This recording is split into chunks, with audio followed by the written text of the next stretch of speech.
चलिए, नमस्ते, आदाब, सत श्री अकाल, की हालचाल। भारतीय आर्ट्स क्लासेस में आप सभी अध्ययन करने वाले मित्रों को दिल से स्वागत करता हूं।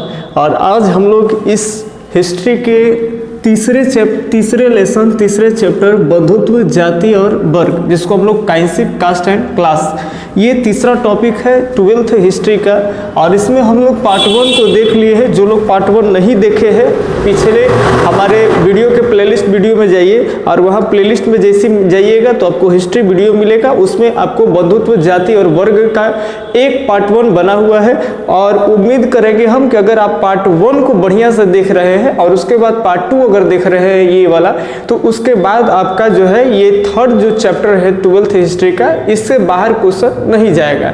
ठीक है, अब ध्यान से सुनेंगे। डायरेक्ट आते हैं बंधुत्व, जाति और वर्ग। इससे पहले हम लोग क्या क्या देख लिए हैं, तो इससे पहले बंधुत्व, जाति और वर्ग में हम लोग देखे कि किस तरह से महाभारत कब लिखा गया, महाभारत के प्रारंभिक रचयिता कौन थे, बाद में इसकी रचना साहित्यिक रूप में कौन किए, उसके बाद जो है परंपरा के अनुसार महाभारत की रचना हम लोग कवर कर लिए कि वेद व्यास जो है गणेश जी को कह करके, परंपरा के अनुसार ये परंपरा है कि गणेश भगवान जो है गणेश भगवान को कह करके वेद व्यास जो है वो लिखवाए थे। वो सब हम लोग देख लिए पिछले वीडियो में। ठीक है, इसके बाद देखे थे कि समालोचनात्मक संस्करण जो है वो 1919 में प्रोजेक्ट शुरू कर दिए थे। और ये किनके नेतृत्व में हुआ था, तो वी.एस. सुक्थांकर के नेतृत्व में। इन सभी बातों को हम लोग कवर कर लिए हैं।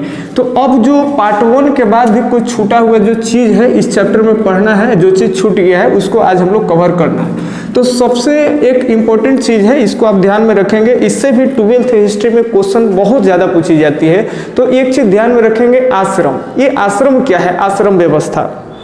तो देखिए, अब तो ये जान लीजिए कि अधिकांश जो ये महाभारत के जो चीज़ें हैं, तो अधिकांश इतिहासकार ये मानते हैं कि महाभारत से जुड़ी जो बहुत सारे जो चीज़ें का जो प्रमाण है वो उत्तर वैदिक काल से मानी जाती है। यानी वैदिक काल आप लोग पढ़े थे, सेकेंड लेसन में ही वैदिक काल के बारे में जानकारी हम लोग को राजा किसान एवं नगर में था कि 1500 ईसा पूर्व से लेकर करके 600 ईसा पूर्व के बीच तक वैदिक काल चला।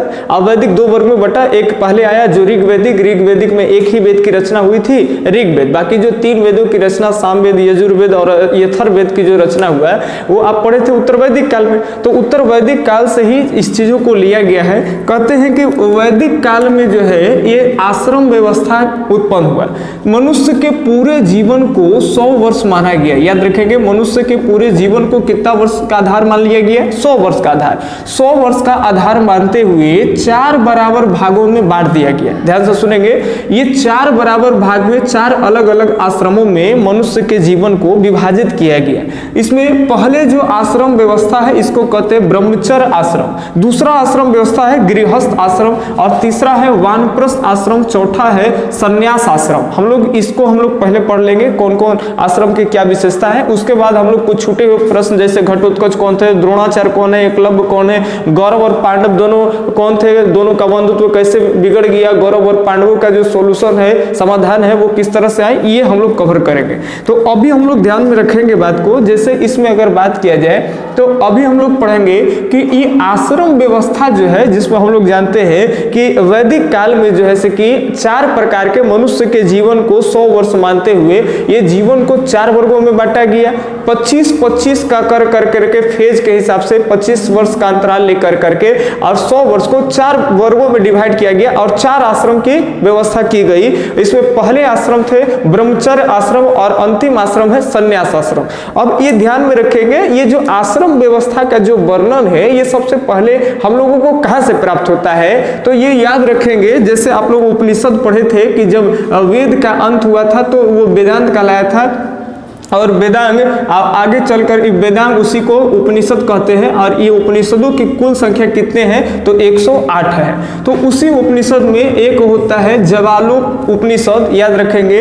तो ये जवालोक उपनिषद जो है, इसी उपनिषद में याद रखेंगे सबसे पहली बार आश्रम व्यवस्था का उल्लेख मिला है। तो ये याद रखेंगे कि आश्रम व्यवस्था का उल्लेख सर्वप्रथम कहां से प्राप्त होता है जी, तो जवालोक उपनिषद से प्राप्त होता है, जवालोक उपनिषद से प्राप्त होता है। ठीक है। अब ध्यान से सुनेंगे, ये पहले जो आश्रम व्यवस्था उस समय चलती थी, ये आश्रम व्यवस्था को कहते थे ब्रह्मचर्य आश्रम व्यवस्था। इस आश्रम व्यवस्था में अगर आदमी कोई एंट्री लेता है, अच्छा इसका टाइम पीरियड भी देखते चलेंगे तो ये 25 वर्ष तक माना जाता है। याद रखेंगे ये आश्रम व्यवस्था जो है ये कितने वर्ष तक माना जाता था, तो 25 वर्ष तक ये आश्रम व्यवस्था माना जाता था। इस आश्रम व्यवस्था को कहते थे ब्रह्मचर्य आश्रम व्यवस्था। और ब्रह्मचर्य की शुरुआती कब से होती थी, तो जब बालक का उपनयन संस्कार हो जाता था। आप लोग पहले पढ़ चुके हैं कि हिंदू धर्म में, स्नातक धर्मों में 16 संस्कार होते हैं। व्यक्ति का जन्म से लेकर के जब स्त्री गर्भाधारण करती है तब से लेकर करके बच्चा के जन्म के बाद अंतिम मरण तक, यानी जब मृत्यु होता है तब तक, जन्म से लेकर मरण तक के बीच लगभग 16 जो है से कि वो आपका संस्कार होता है। उसी संस्कार में से एक संस्कार है जिसको कहते हैं उपनयन संस्कार। और ये उपनयन संस्कार क्या होता है कि उस दिन बच्चा को क्या किया जाता है कि बालक को उपनयन संस्कार के दौरान किया जाता है कि स्नान कर करके जनेऊ धारण करवा कर करके उस दिन जो है से कि विद्या का पाठ पढ़ाया जाता है। ठीक है, तो ये उपनयन संस्कार का मतलब आप समझिए जनेऊ धारण करवाया जाएगा। क्या धारण कराया जाएगा? जनेऊ धारण कराया जाएगा। जनेऊ जानते होंगे, जैसे लोग जाते हैं शौचालय वगैरह तो इसे लगा लेते हैं। अब ध्यान सुनेंगे, तो ये उपनयन संस्कार कराने के बाद आप ब्रह्मचर्य आश्रम में प्रवेश कर जाते थे। तो उपनयन संस्कार में भी अब थोड़ा सा एक बात ध्यान में रखिएगा कि बौद्धायन धर्म सूत्र के अनुसार अगर हम बात कर ले तो बौद्धायन धर्म सूत्रों के में ये उल्लेख है कि जो ब्राह्मण के बालक होते थे वो 8 वर्ष में ही ब्रह्मचर्य आश्रम में प्रवेश करते थे। और उसमें गायत्री मंत्रों का उल्लेख मिलता है कि गायत्री मंत्र का उच्चारण कर करके 8 वर्ष के अवस्था में बालक को, खास करके ये 8 वर्ष के बालक को, किनको, तो जो लोग ये ब्राह्मण में रहते थे, तो जो ब्राह्मण जो वर्ण में अगर किसी बालक का जन्म हुआ है तो उसको ये ब्रह्मचर्य आश्रम, जो कि जीवन का पहला आश्रम माना जाता है जीवन काल का, तो ये पहले आश्रम में ब्राह्मण के बच्चों को 8 वर्ष में ही जैसे कि प्रवेश करा दिया जाता था और गायत्री मंत्र का उच्चारण होता था। जो गायत्री मंत्र जानते हो, ओम भूर्भुवः स्वः गायत्री मंत्र है। अब ध्यान सुनेंगे, अच्छा इसमें ऋतु की भी बातें कर ले तो वसंत ऋतु में बालक का उपनयन संस्कार होता था। ब्राह्मण के बालकों को याद रखेंगे कि वसंत ऋतु में 8 वर्ष की अवस्थाओं में उपनयन संस्कार करा करके और ब्रह्मचर्य आश्रम में प्रवेश कराया जाता था। इसके अलावा क्षत्रिय के बारे में अलग उल्लेख है कि जो क्षत्रिय के जो बच्चे होते थे वो 11 साल की अवस्था में, याद रखेंगे क्षत्रिय के जो बालक होते हैं वो कितने साल की अवस्था में, तो 11 साल की अवस्था में जो है कि ब्रह्मचर्य आश्रम में प्रवेश करते थे। याद रखेंगे क्षत्रिय के बच्चे कितने वर्ष में जी, तो 11 वर्ष में प्रवेश करते थे। इनमें ऋतु का चेंजिंग देखने को मिलता है। कहते हैं कि ग्रीष्म ऋतु में क्षत्रिय के बालक का उपनयन संस्कार होता था और त्रिटूप मंत्र पढ़ करके, याद रखेंगे त्रिष्टूप मंत्र के दौरान त्रिष्टूप, जबकि ब्राह्मण के बच्चों में गायत्री मंत्र, याद रखेंगे। और जो क्षत्रिय होते थे जो कि ब्राह्मण से नीचे वाले वर्ण आते हैं क्षत्रिय, और उनके बालक को त्रिष्टूप मंत्र के दौरान ग्रीष्म ऋतु में, जबकि 11 वर्ष उनकी अवस्था हो जाती थी, तब जो है कि ये ब्रह्मचर्य आश्रम में प्रवेश कराए जाते थे। इसके बाद कहते थे जो वैश्य कुल के जो लोग होते थे, वैश्य वर्ण के जो आते थे, उनको शरद ऋतु में, ठंडे के मौसम जिसको हम लोग जानते हैं आमतौर पर, और कहते हैं कि जगती मंत्र का उच्चारण कर करके शरद ऋतु में 12 वर्ष की अवस्था में, वैश्य वर्ण में जो लोग आते थे उनको 12 वर्ष की अवस्था में जो है कि आपका धर्म ब्रह्मचर्य आश्रम में प्रवेश कराया जाता था। तो ध्यान से समझ लीजिए आप बात को कि जीवन काल को, पूरे जीवन काल को 100 वर्ष मानते हुए इसे 4 आश्रमों में विभाजित किया गया है, जिसमें पहले जो आश्रम होते थे वो ब्रह्मचर्य आश्रम होते थे। इसमें जो ब्राह्मण के जो बच्चे होते थे उनको 8 वर्ष में ही जो है कि उनका उपनयन संस्कार करा करके और इनको प्रवेश कराया जाता था जीवन काल के पहले आश्रम में, जिसको क्या कहते हैं, ब्रह्मचर्य आश्रम कहते हैं। इसके बाद ध्यान से सुनेंगे, जो क्षत्रिय कुल के बच्चे होते थे, जो क्षत्रिय वर्ण के बच्चे होते थे, तो उनके बालक को याद रखेंगे कि 11 वर्ष की अवस्था में जो है कि उनको प्रवेश कराया जाता था उपनयन संस्कार कर करके। और इसके अलावा जो तीसरा जो आते थे वैश्य वर्ण में, और वैश्य के जो बालक होते थे, वैश्य के बालकों को कहते हैं कि 12 वर्ष की आयु में उनका उपनयन संस्कार करा कर करके और इसमें प्रवेश कराया जाता था, जिस आश्रम को ब्रह्मचर्य आश्रम कहते पढ़ते हैं, तीनों वर्णों के लिए अलग अलग मंत्र का भी उच्चारण किया जाता था, ठीक है। और लास्ट जो वर्ण आते हैं जिसको कहते हैं क्षुद्र वर्ण, याद रखेंगे कि क्षुद्र वर्ण को उपनयन संस्कार कराने से वर्जित रखा गया था, क्षुद्रों को उपनयन संस्कार कराने का अधिकार नहीं दिया गया था इस समय के समाज में। अब ध्यान से समझेंगे, आगे अगर बात करते हैं तो जब ये इस आश्रम में बच्चा प्रवेश कर जाता था तो इस आश्रम में कहा जाता है कि 25 वर्ष तक जो है ब्रह्मचर्य जीवन का पालन करना होता था। 25 वर्ष शादी विवाह नहीं किया जाता था। भोग विलास, स्त्री पुरुष, ये सब जो भोग विलास का जो वासना तसना का जो सुख है, सांसारिक सुख, इन सभी सुखों से व्यक्तियों को मुक्त रखा जाता था। 25 वर्ष शिक्षा लेना है, संयम बरतना है आपको, पूरा का पूरा जो है से कि यहाँ पर कहते हैं कि मनुष्य में बौद्धिक विकास, ज्ञान और शिक्षा डेवलप किए जाते थे। ध्यान से सुनेंगे, ये 25 वर्ष तक जो है आप शिक्षा ग्रहण करिए, आप अपने जो है मेंटेलिटी पावर को बढ़ाइए, संयम रखिए, है ना। यही सब ये ब्रह्मचर्य आश्रम में होता था। जब आप ब्रह्मचर्य आश्रम यानी 25 वर्ष की आयु अगर कंप्लीट कर लेते हैं, जैसे अगर कोई 8 वर्ष में अगर ब्राह्मण का बच्चा गया तो उसकी आयु 25 वर्ष हो गई है। ये क्षत्रिय का बच्चा अगर 11 साल में गया वो 25 साल हो गया, यानी वैश्य का भी बच्चा गया तो 25 साल हो गया। तो 25 वर्ष में ये आश्रम समाप्त हो जाता था। और कहते हैं कि 25 वर्ष के बाद जो है कि फिर एक जो संस्कार होता था वो इसलिए ताकि आपको दूसरे आश्रम में ट्रांसफर किया जाएगा, समझ रहे बात। तो दूसरे आश्रम में प्रवेश करने से पहले एक समावर्तन संस्कार होते थे और इस संस्कार के तहत जो है वो आपका दूसरे आश्रम में प्रवेश कराया जाता था। दूसरे आश्रम जिसको कहते हैं गृहस्थ आश्रम। अच्छा, एक बात और भी याद रखेंगे, आप डीपली पढ़ोगे, अभी 12th हो तो हम आपको ऐसे ही बता रहे हैं कि समावर्तन संस्कार कोई बच्चे ऐसे भी होते थे कि जो समावर्तन संस्कार करके और गृहस्थ आश्रम में प्रवेश करते थे। कई ऐसे बच्चे थे जो बिना समावर्तन संस्कार किए हुए ही वो गृहस्थ जीवन में प्रवेश कर जाते थे। तो ऐसे भी अपवाद माने जाते थे। आगे डीपली पढ़ोगे तो तुमको मालूम चलेगा दोनों अलग अलग कहलाते हैं। लेकिन ये याद रखेंगे कि नियमता यही होता था कि आप ब्रह्मचर्य आश्रम 25 वर्ष तक अगर कंप्लीट कर लिए, गुरुकुल में रह करके शिक्षा दीक्षा ले करके शरीर पर संयम सब बरत लिए, आपको अंतिम अवस्था जब 25 वर्ष अब जीते रहेगा तो अंतिम समय में कहते हैं कि गृहस्थ आश्रम की भी आपको शिक्षा ब्रह्मचर्य आश्रम में दी जाती थी कि आप किस तरह से गृहस्थ आश्रम का जो है कि जीवन अच्छे से आप जो है धर्म के मार्ग पर चल करके आप अच्छे से गृहस्थ जीवन व्यतीत कर सकते हैं। इसकी शिक्षा जब लास्ट ब्रह्मचर्य आश्रम का जो 20 साल पार कर गया, 25 साल आने वाला हो रहा है, तो ब्राह्मण लोग जानते थे कि इसकी शिक्षा गृहस्थ जीवन के लिए एक अति सुंदर शिक्षा देनी जरूरी है। नहीं तो अगर गृहस्थ जीवन की अगर शिक्षा इसको नहीं दी जाएगी तो गृहस्थ जीवन में ऐसे ही मानवता उदारता दिखाने शुरू कर देगा। तो एक इंसानियत के नाते जिए, धर्म को फॉलो करते हुए आराम से गृहस्थ जीवन बिताए, इसकी शिक्षा ब्रह्मचर्य आश्रम में ही दी जाती थी। तो समावर्तन संस्कार के तहत जो है ब्रह्मचर्य आश्रम से, याद रखेंगे, गृहस्थ आश्रम में 25 वर्ष के बाद प्रवेश कराए जाते थे और इसकी सीमाएं होती थी 25 वर्ष से लेकर करके और 50 वर्ष तक। याद रखेंगे गृहस्थ आश्रम की जो टाइम होता था, याद रखेंगे आयु, याद रखेंगे 25 से लेकर करके और 50 वर्ष तक, 25 से 50 वर्ष तक जीवन का जो समय काल माना जाता है, इसमें गृहस्थ जीवन गृहस्थ आश्रम में प्रवेश कराया जाता था।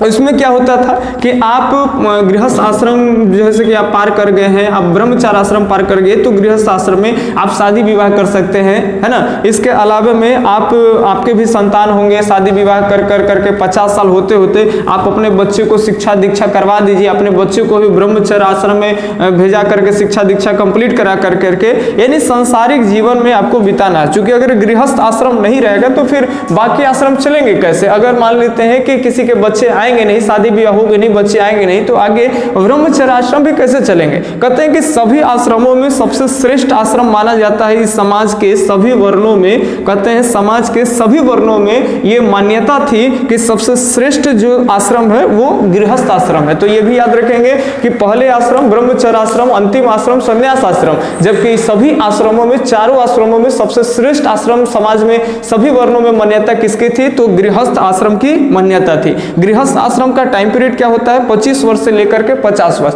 आप याद रखेंगे पूरे समय काल को, मनुष्य के समय को 100 वर्ष मानते हुए 25-25 का 4 वर्गों में बांटते हैं। तो 12th में ये भी पूछे जाते हैं कि महाभारत में जो श्रम व्यवस्था थे वो कितने प्रकार में विभाजित थे, तो श्रम व्यवस्था 4 प्रकार में विभाजित थे। याद रखेंगे, ये कहेगा कि श्रम व्यवस्था को कितने वर्गों में बांटा गया था, 4 वर्गों में। तो एक हम लोग देख लिए आपका ब्रह्मचर्य, दूसरा गृहस्थ, और तीसरा हम लोग देखते हैं वानप्रस्थ। याद रखेंगे 50 साल तक उम्र तक जो है वो गृहस्थ जीवन माना जाता था।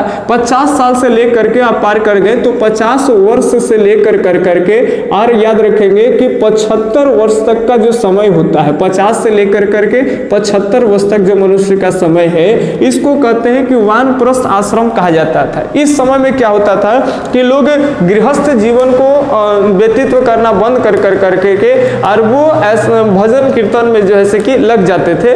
लेकिन एक बात और याद रखेंगे कि अभी वो मोक्ष प्राप्ति के लिए एकदम बिल्कुल घर परिवार मोह माया सब नहीं त्याग दिए हैं। कहते हैं कि वानप्रस्थ आश्रम में भी लोगों का, मनुष्य का जो होता था वो समाज से कहीं ना कहीं नाता था। समझ रहे बात ना? तो अभी वो समाज से एकदम हटे नहीं थे, सब चीजें कंप्लीट रूप से त्यागे नहीं थे। अब वही कहते हैं कि इस तरह से 75 वर्ष तक, कहते हैं कि 50 से 75 वर्ष अपने को मोक्ष प्राप्ति करने के लिए किस तरह से ये लोग तैयार करते थे। भजन कीर्तन ये सब जरूरी था, धर्म के मार्ग पर चलना। लेकिन अब हल्का हल्का ये लोग क्या किए थे कि संसारिक सुखों से अब अलग होते रहे थे। इसको कहते हैं वानप्रस्थ आश्रम। और ये 75 वर्ष पार करते थे तो ये संन्यास आश्रम में कंप्लीट रूप से आ जाते थे। संन्यास का अर्थ ही होता है पूर्ण रूप से त्याग। संन्यास का अर्थ पूर्णतः त्याग।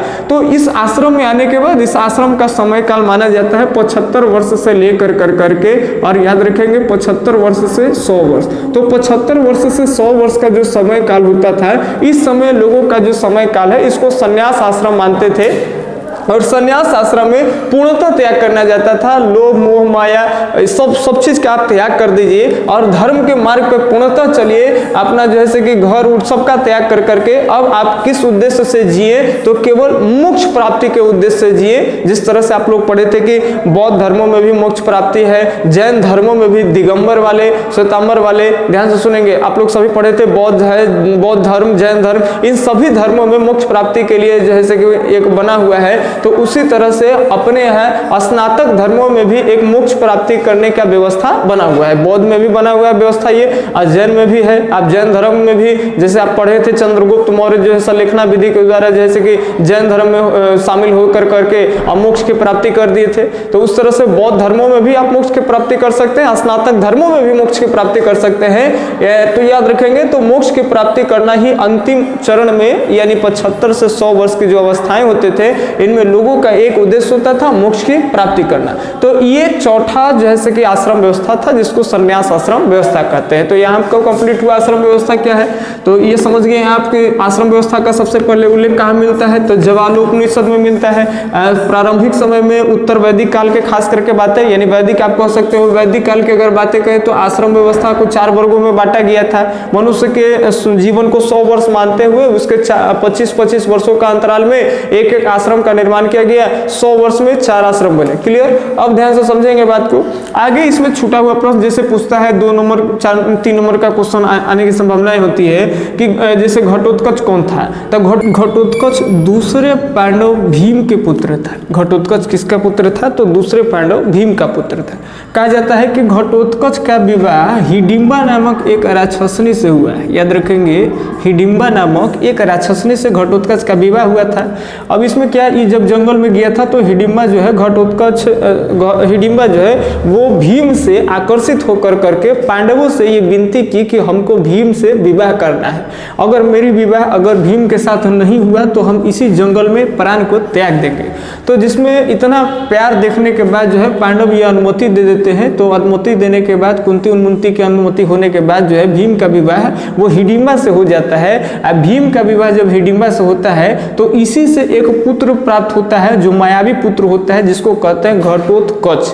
बाद में कहते हैं कि यही घटोत्कच बाद में हिडिंबा और घटोत्कच जो होती है वो पांडवों को छोड़ करके चली जाती है, और फिर ये घटोत्कच को महाभारत के युद्ध के दौरान जो है वो बुलाया जाता है पांडवों की तरफ से महाभारत में घटोत्कच जो है रणभूमि के मैदान में, कुरुक्षेत्र के मैदान में जो है कि लड़ा था। और घटोत्कच के आने के बाद गौरवों की जो सेना थी उस गौरवों की सेना में हाहाकार मच गई थी। बाद में गौरवों की तरफ से जो है कि घटोत्कच को मार गिराया जाता है, और ये घटोत्कच जो था वो कुरुक्षेत्र के मैदान में महाभारत के युद्ध में मारा गया ये घटोत्कच। अब बात आता है कि द्रोणाचार्य कौन है। तो द्रोणाचार्य के बारे में हम लोग पिछले ही वीडियो में बात कर ली है कि ये कुरु राजवंश में गौरवों और पांडवों दोनों राजकुमारों को क्या करते थे, तो ये शिक्षा दीक्षा देने का कार्य करते थे। ठीक है, उसमें आप लोग को बताए थे, इसमें और बढ़ा करके लिख दीजिएगा कि जिसमें पांडव में से इनका एक प्रमुख शिष्य जिसका नाम था अर्जुन, और अर्जुन को ये धनुष सिखाए थे और कहे थे कि तुम जैसा कोई धनुर्धरी जो है कि संसार में नहीं हो सकता है। तो ये 2-3 बातें 2-4 लाइन लिख दीजिएगा द्रोणाचार्य के बारे में। आगे आता है एकलव्य के बारे में। एकलव्य की बातें कर ले तो निषाद नामक जनजाति था। एकलव्य इसलिए ही महाभारत में ज्यादा प्रसिद्ध हो गया क्योंकि इसकी कहानियां द्रोणाचार्य से जुड़ जाती है। कहते हैं कि एकलव्य को बड़ा चाव था, बड़ा चुस्की था, एकदम बड़ा मजा आता था धनुष चलाने में, तो सीखने का ये वो ललक था धनुष सीखने का। और ये कहते हैं कि ये जनजाति सीखना चाहता था धनुष, इसीलिए द्रोणाचार्य के पास में गया था। लेकिन द्रोणाचार्य ये कहे कि देखिए भाई, हम जो है ये कुरु राजवंश के जो राजकुमार है उनको शिक्षा देने के लिए हम वहां पर जो है वो समर्पित है, समझ रहे बात ना, इसीलिए हम आपको शिक्षा नहीं दे सकते हैं। तो एकलव्य को द्रोणाचार्य ने शिक्षा धनुर्विद्या सिखाने से मना कर दिए। अब ये एकलव्य क्या किया कि द्रोणाचार्य का प्रतिमा बना कर करके, जैसे कि उनके मूर्ति बना कर करके, और उनके आगे ये क्या किया, प्रतिदिन नित्य दिन अभ्यास करना शुरू कर दिया। अभ्यास करते करते करते करते बड़ा बेजोर धनुष चलाना सीख गया, धनुष चलाने में माहिर आदमी हो गया भाई। और इधर द्रोणाचार्य कहे थे अर्जुन को कि तोरा जैसा चेला धनुर्धरी पूरा संसार में कोई नहीं हो सकता है। तो ये अर्जुन को ये वचन दिए थे द्रोणाचार्य कि तुम जैसा कोई धनुर्धरी जो है संसार में नहीं होगा। और कहते हैं कि एक दिन एकलव्य का किया कि पांडव के कुत्ता के मुंह में भौंक रहा था, अभ्यास बेचारा कर रहा था, वो भौंक रहा था, तब पांडव के कुत्ता के मुंह में इतना तीर मारा एक के जगह को कंठे बंद कर दिया। समझ रहे बात। ये जब अर्जुन देखा तो कहा कि अरे बाप, ये तो कोई भाई बहुत खतरनाक निशानेबाज जैसा तीर मारा होगा। हमको द्रोणाचार्य कहे कि तुमको जैसा संसार में कोई धनुर्धरी चलाने वाला होबे नहीं करेगा, ये तो ऐसा मारा है ना तीर कि हमरो से वो खतरनाक कोई ऐसा तिरंगबाजी होगा। तो ई का कि एक कुत्ता के दिखाए द्रोणाचार्य के, द्रोणाचार्य के इनको पता चला कि भाई एगो लड़का है, द्रोणाचार्य के फोटो लगौले है, खूब अभ्यास करता है। तो ये अर्जुन का किया, द्रोणाचार्य को लेकर के एकलव्य से मिलवा दिया। एकलव्य से जब मिला, एकलव्य बेचारा द्रोणाचार्य को देखा तो उनका सम्मान किया है ना, चरण स्पर्श किया। उसके बाद जैसे कि एकलव्य को जब देखे तो समझ गए कि ये बालक एकदम प्रतिभाशाली हो गया। ये बालक के जैसे ही एकलव्य के पास द्रोणाचार्य गए तो एकलव्य जो है कि द्रोणाचार्य को अपना पूरा क्रेडिट ही दे दिया कि आप ही हमारे गुरु है। ये पूछे किनसे शिक्षा लिए, तो हम आपसे ही सारा चीज सीखे हैं, तो हम आपसे शिक्षा लिए हैं। तो यही बोले द्रोणाचार्य की ठीक है, तो भाई हमारा से शिक्षा लिए हैं तो हमको जैसे कि गुरु दक्षिणा तुम दे सकते हो। ये कहा जाने कि अगर अंदर इतना भक्ति रहेगा, ये जैसे ही बोले तो कि तुम दे सकते हो कुछ गुरु दक्षिणा। एकलव्य कहा कि जी कुछ मांगे गुरु जी, हमारे पास जो है जो आप मांगे हम दे देंगे गुरु दक्षिणा के रूप में। एकलव्य से द्रोणाचार्य कहे कि दाहिने हाथ का अंगूठा हमको दे दो। ये इतना भक्त था कि देर भी नहीं किया, एकलव्य तुरंत जैसे कि दाहिने हाथ का अंगूठा काट करके गुरु जी के द्रोणाचार्य को दे दिया। इनको लगा, उस समय इनको पश्चात हुआ, इस समय उनको अभ्यास हो गया भाई कि एकदम कड़ा भक्त है, समझ रहे बात ना। तो ये कहते हैं द्रोणाचार्य ने एकलव्य से क्या मांग लिए, दाहिने हाथ का अंगूठा मांग लिए। तो अर्जुन को जो दिया हुआ वचन था द्रोणाचार्य को कि भाई तुम जैसा धनुर्धरी कोई नहीं हुआ, वो चीज सही हो गया। क्योंकि अब एकलव्य पहले की तरह धनुष चला नहीं सकता है, काहे कि उसका दाहिना हाथ का अंगूठा क्या हो गया, कट गया, तो वो तीर अब उतना निशाना उसका लगेगा नहीं। तो उसके बाद फिर अर्जुन का हो गया। तो ये आप एकलव्य के बारे में भी कुछ पूछता है वो लिख दीजिएगा। कभी कोई क्वेश्चन है कि गौरव एवं पांडवों में बंधुत्व के मामला कैसे समाधान हुआ जी, तो आप सब जानते हैं कि गौरव और पांडवों में जो बंधुत्व बिगड़ गया था एक छोटे से भूभाग को लेकर करके, समझ रहे बात ना। तो इसका मामला का समाधान कैसे हुआ, तो मामला का समाधान हुआ कि महाभारत महाभारत का युद्ध हो करके, ठीक है, कि दोनों युद्ध करो, जो जीतेगा आगे चल करके वही उस कुरु राजवंश का अगला उत्तराधिकारी बनेगा, वही राज करेगा कुरु राजवंश पर। तो ये युद्ध का मामला जो है वो समाधान हुआ। तो ये गौरव और पांडवों के बीच में जो मसला था बंधुत्व का, वो समाधान हुआ कैसे? महाभारत के युद्ध होकर के, ठीक है। इसके बाद छोटे छोटे क्वेश्चन है, आपको हम असाइनमेंट के रूप में दे देंगे, ठीक है, जिसमें बहुत सारे क्वेश्चन आएंगे। मनुस्मृतियां से भी बहुत सारे, जो अब एक एक चीज पर डिटेल से बताना बहुत समय लग जाता है, वीडियो बहुत लंबा हो जाता है, और इतना लंबा हो जाता है कि हम लोग टाइम को भी फोकस में करते रहते हैं कि अब टाइम होगा, अब टाइम को क्रम में ध्यान में रखते हुए लड़खड़ाते भी हैं बोले में, समझ रहे बात ना। तो चलिए इतना तक में लगभग